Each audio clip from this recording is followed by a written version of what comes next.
The 90s! Mostly seen as the era of change and experimentation for comic books.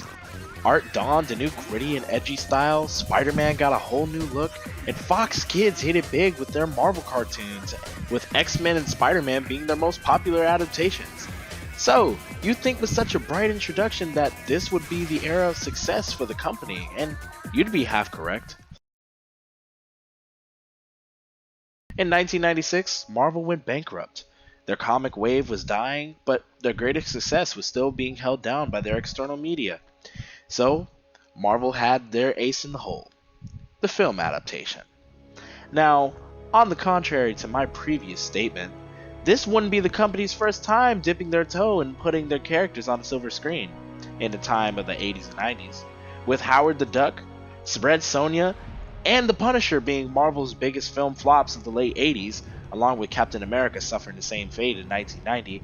Producers still saw potential in Marvel's films due to the large success of the company in the early to mid 90s. They had an unreleased Fantastic Four movie in 1994, and there had been talks of making a Spider-Man movie twice. But the one that stood out was James Cameron's pitch, set to be rated R and star young Leonardo DiCaprio, which Lee has stated that he has liked before, but it never really came to fruition. At least, not yet, or in the way you would expect. As we fast forward, Blade was Marvel's first commercial success. The 2000s unveiled its launch of its new comic line with Ultimate Spider-Man, with unexpected success for its modern reimagining of the character.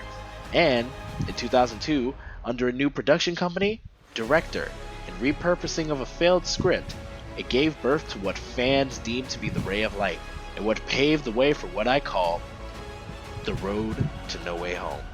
Stay tuned for when we cover Sam Raimi's Spider-Man.